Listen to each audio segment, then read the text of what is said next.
So this is where the whole generative engine optimization is coming in now. Things are moving from search engine optimization to generative engine optimization.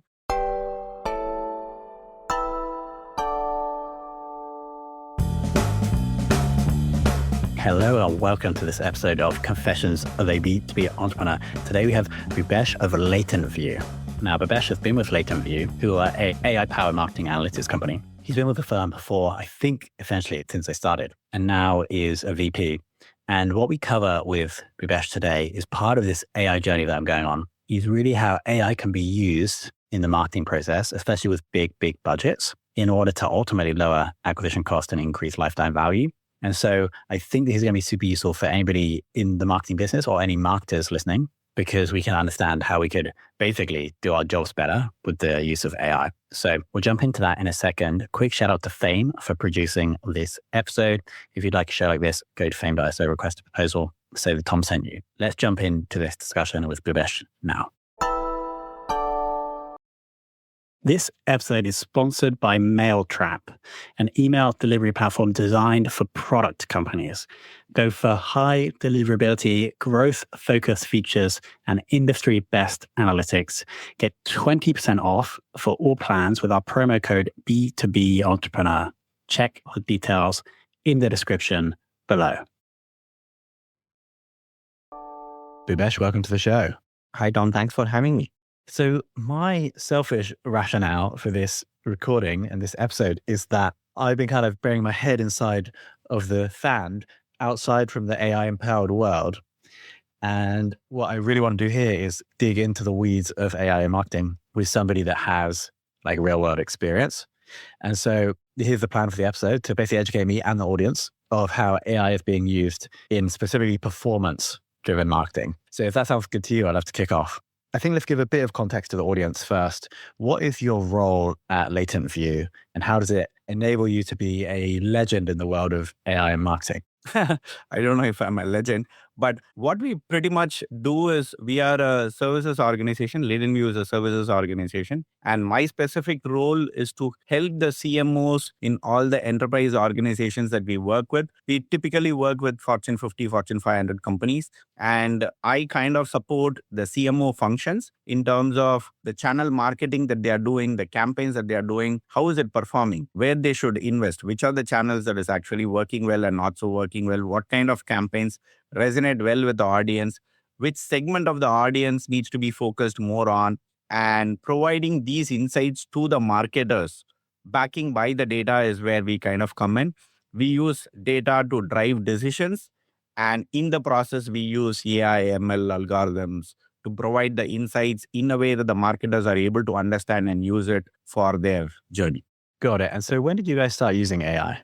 We have been using it for the last 20 years. The company started in 2006. That is when I also started working. In fact, the initial few models that we have built, which is the machine learning models at that point in time, we built more for the financial institutions. And if you look at the whole analytics and the data as such, financial sectors was the pioneers in terms of using it, because we all had our credit scores and all our credit scores come up with some kind of an algorithm in the back end. And not many people understand in terms of how the credit scores has been built. That is where we kind of come in and help in terms of building those credit scores, finding out people who are the people who are going to pay and who are the people who are not going to pay. From then, in terms of building scores and models for the financial services, over the years with accumulation and with a lot more industries moving into digital, there is so much of data that is being captured. And with that data, there is a lot of intelligence that you will be able to uncover and provide it back to the businesses. So it's been a long journey for LatentView. And as such, from the time that statistical algorithms and logic came in, the AI ML has always been there. And now it is a lot more commercialized and consumerized. Makes sense. And so you guys were like perfectly positioned when AI became a buzzword in like B2B services. You didn't have to jump on it, right? You're already basically driving the train.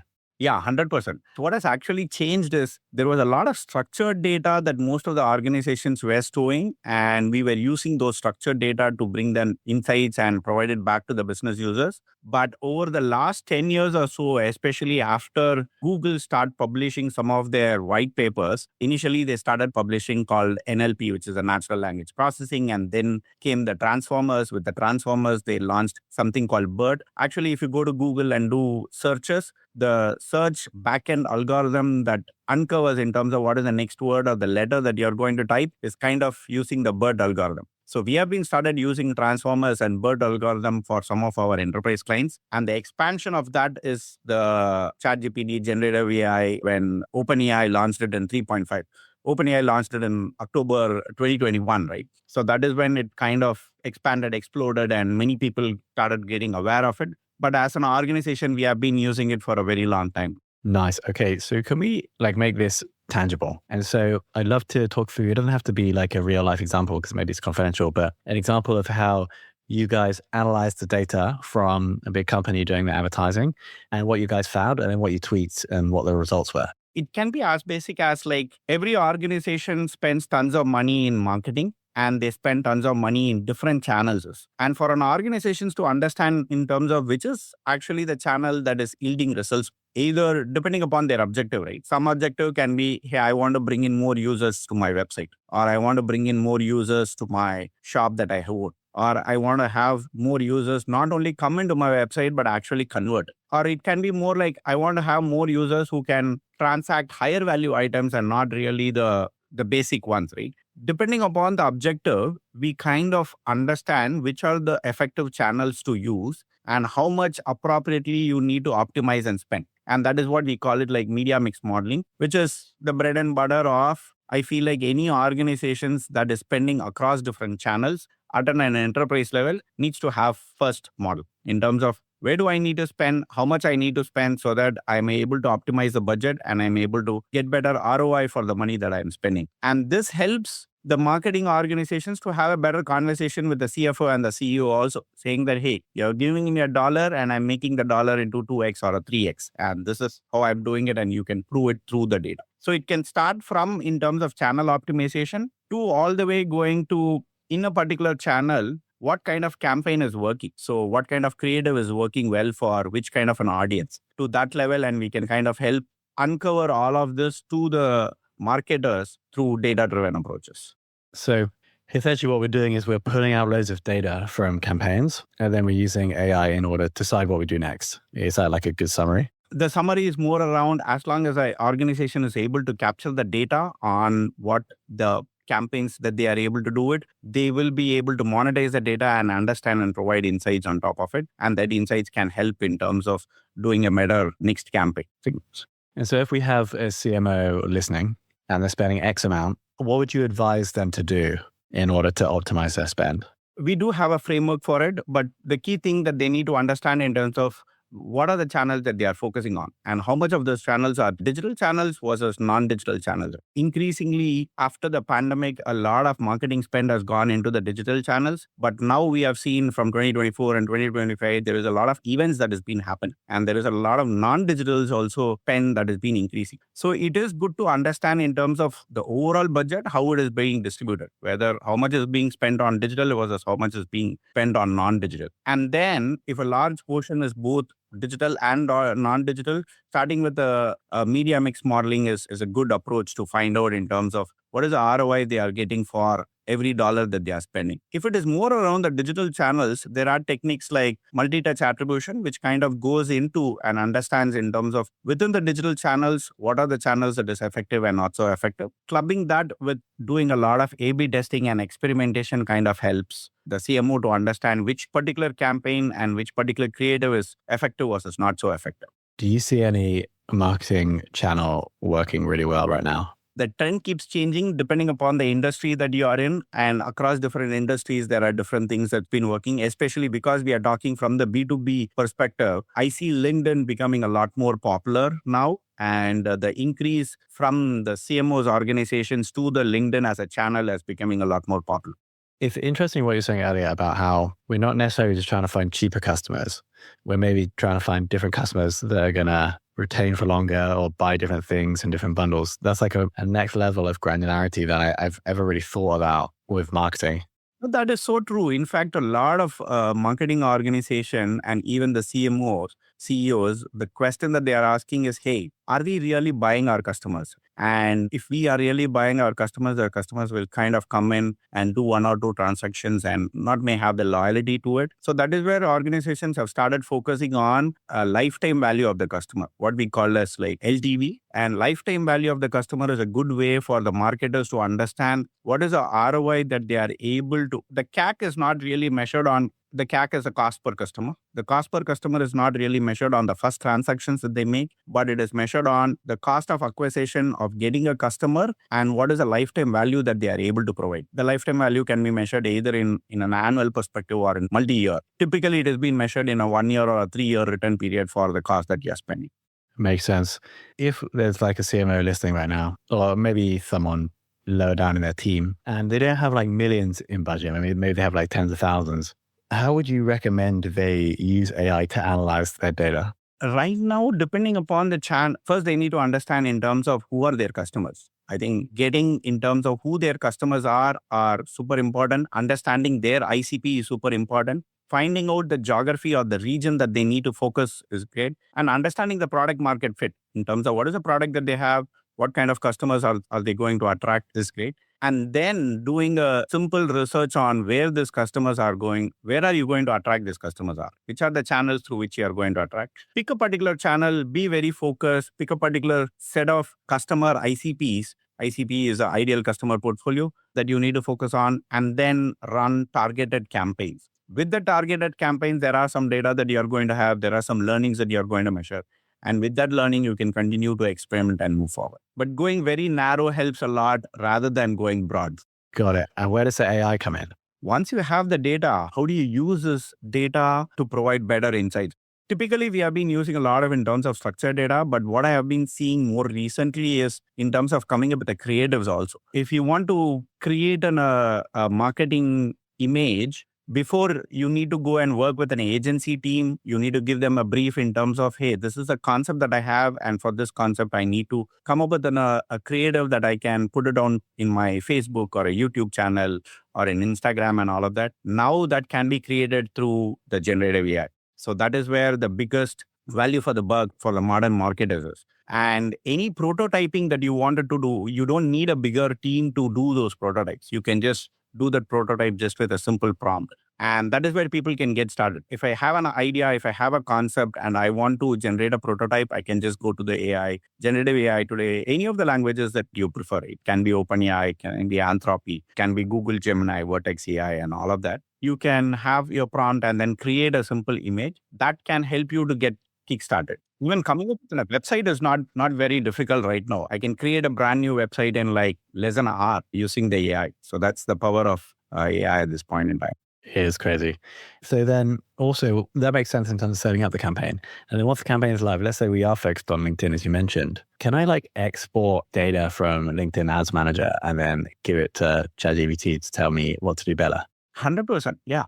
In fact, LinkedIn itself has this LinkedIn dashboard where you're able to go in and find out in terms of who are the people who are able to see my post, what kind of geography that I'm at. All of the basic information that you are able to get it's already there in most of the platforms that you have. And if you wanted to combine that with your internal data, where kind of data kind of helps us, you want to understand how many people came from LinkedIn and how many people came to my website. Out of the people who came to my website, how many customers have bought a transaction? And that customer transaction or the customer usage in your website is not really there in LinkedIn. So that is where the power of AI kind of comes in. You will be able to download the data from LinkedIn. You will be able to connect this data to your internal database and find out that who are the customers who came from LinkedIn, what kind of content they were looking at in my website, and which content helped them to move into it's a funnel, right?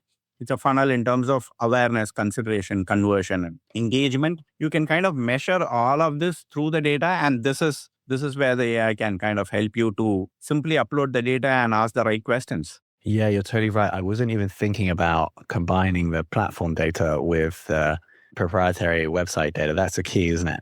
And historically, I guess it's typically used to be like the paid ads manager who would like get the spreadsheets and try and match them up and work out what was happening. But now, because AI can, I guess, look at thousands of variables at one time, it's just much better at doing it. Yeah, in fact, the campaign managers doesn't need to go to the data analytics team to get some of this. The campaign managers can download all of this information, upload it into a portal, and then ask all the questions. And he or she doesn't need to know in terms of what is the coding language. Just by simple prompt or even a voice prompt, they'll be able to get the answers that they want. So what do you think happens to the job of the campaign manager? It will evolve. They'll start thinking in terms of what kind of concepts that I need to think about, which kind of audience that I need to target, and what is their audience preference and all. They'll be more in the market to understand what customers are looking for rather than sitting behind the computer and finding out what insights should I make out of this data. So you're not of the view that AI is going to completely replace that role. You're of the view that the role is going to evolve. Definitely. In fact, today morning I was looking at something and then they say that as long as a problem exists, the people need to come up with a solution and the problem is never going away. So there is going to be tons of problems. So everything we cover now is like what's happening right now with AI and marketing. Do you have any view of like what we might be able to do, I don't know, in like 6 months or 1 year or 5 years? My hunch is there is going to be two things that's going to happen. A lot of creatives that we are seeing today is going to be AI empowered and it is going to be a lot more personalized. Today, if you go to any channel, and what I've been impressed by some of the B2B companies, especially the bigger ones, are how they are adapting to the younger and Gen Z kind of an audience. And especially I was impressed by in terms of how ServiceNow, which is a B2B company and it is not really for the direct consumers, it is only for the enterprise clients that they are using, and how they are able to come up with some innovative videos, marketing videos to promote their brands. I see that is going to happen a lot more. And all the CPG and the consumer businesses or businesses that is going directly to the consumers is going to personalize their content a lot more for the individual, depending upon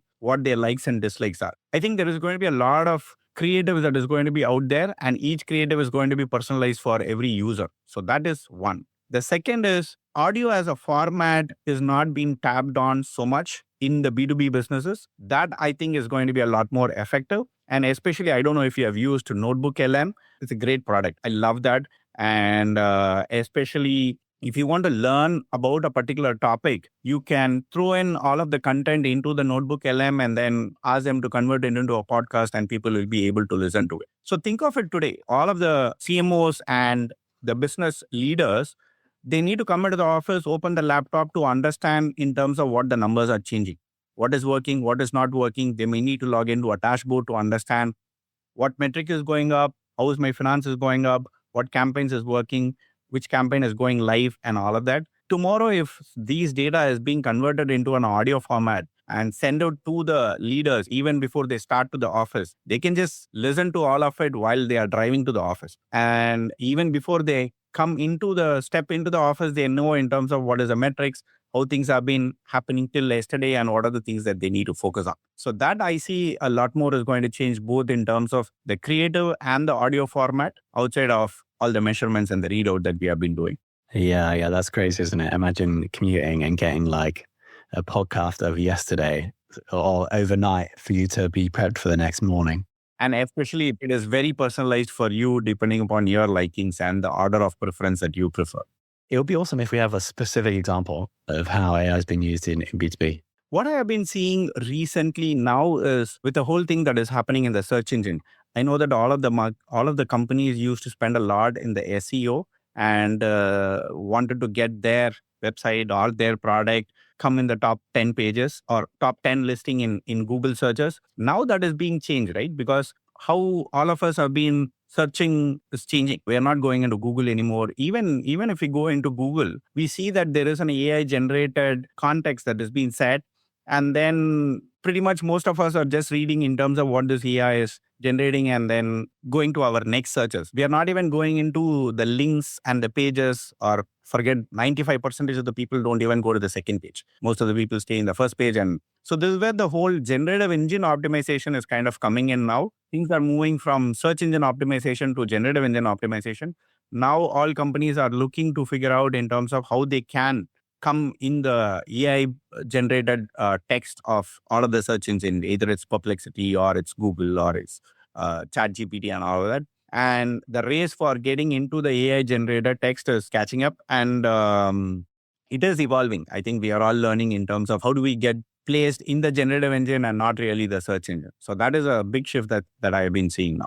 Definitely a big one. And it's like emerging, people have theories on how to do it, but I don't think anyone's really defined it yet. Because we've been studying SEO for like 20 years, we've only been able to study this for like a year. So that's definitely a big trend. So your advice to somebody who's in marketing but haven't really got into AI yet, they're a generalist, how would you recommend they get started?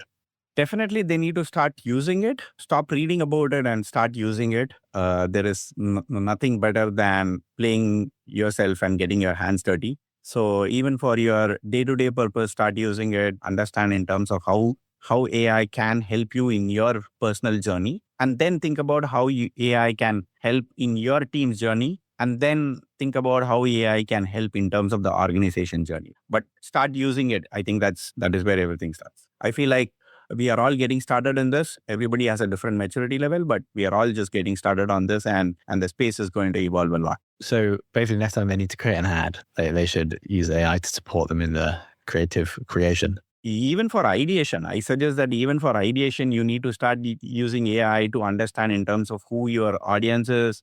What do market think about your product? What can kind of resonate with them? What are the likes and dislikes and all of that? It can be a great tool for just ideating. And then you can build some simple prototypes to come up with a campaign to show you to your leadership team in terms of what kind of campaign that you wanted to run. Nice. Well, Boobesh, I feel like we hit the goal of educating somebody in marketing that doesn't really know what's happening in AI. So thank you for coming on and sharing your AI/marketing wisdom. Whereabouts can people find you? I know you're on LinkedIn, Boobesh Ramadurai. Yes, I'm sure you will be able to put the LinkedIn link, and they'll be able to. And anybody who wants to chat with me, please DM me and we can get on a quick call. For sure. And of course, LatentView.com if you need support with a big marketing spend. Okay, what do we think, team? Everything about LatentView and Boobesh will be linked below. I hope we gave you some ideas if you're a marketer looking to optimize how you're doing your work in order to get cheaper customers and ideally customers that last for longer. Massive shout out to Boobesh for joining the show. Thanks to Fame for producing the show. And of course, thanks to you for listening.